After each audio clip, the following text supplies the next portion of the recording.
Well, the challenges faced by farmers in 2010 are now spilling over into 2011, most notably further cuts to the LSU Ag Center's budget and higher education as a whole. This week in Louisiana Agriculture's Avery Davidson is standing by with our in-studio guest this week, who finds himself right in the middle of it all. Avery? Mike, last week we visited with Dr. Mike Strain, the Commissioner of Agriculture and Forestry, about how agriculture fared in 2010.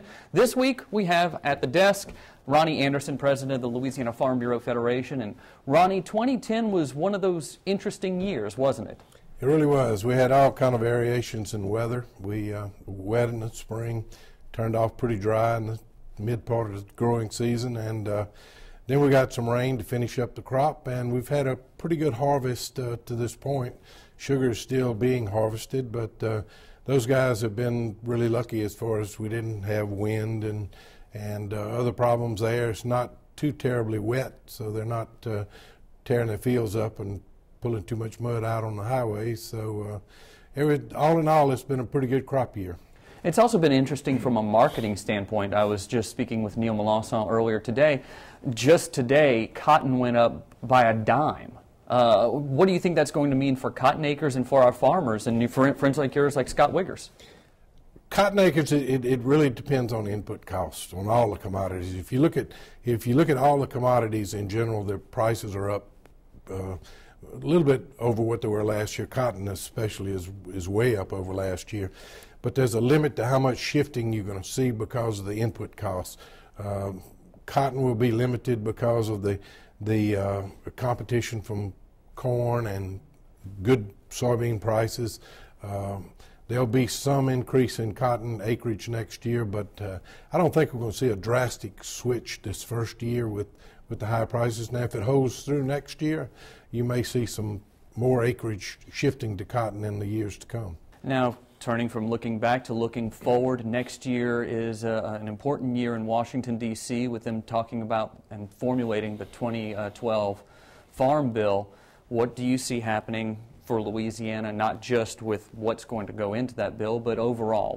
What's your predictions for 2011? When you start, we're beginning that whole process. We're beginning it here in Louisiana. The American Farm Bureau will be in Washington in a couple of weeks working on resolutions for our 2011 annual meeting that will be held in Atlanta. The Farm Bill will be a huge topic during that annual meeting, talking about what we're going to be and what we want to see and the direction they want to take. When you write a farm bill, the very worst case scenario of writing a farm bill is high prices and short federal budget, and that's where we are. The perception is that we have good grain, good markets for our grains and cotton and everything else right now, sugar. All of those commodities are reasonably priced at a price level that looks good to most people. The federal budget is extremely short. They're going to be looking for ways to help cut the deficit, and the Farm Bill is one of the key components that they'll go after.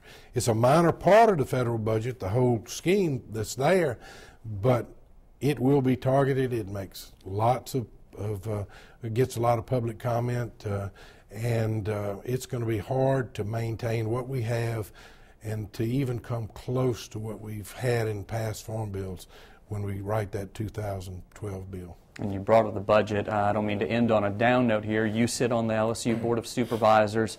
What are things looking like for the LSU Ag Center come 2011? I know that that's a cliff year, and you're going to be on that board, which has to decide just how much gets cut from everybody. We're having a real struggle. We've talked to the Department of Agriculture. Commissioner Strain has talked about the cuts that he's going to have to take. That impacts agriculture.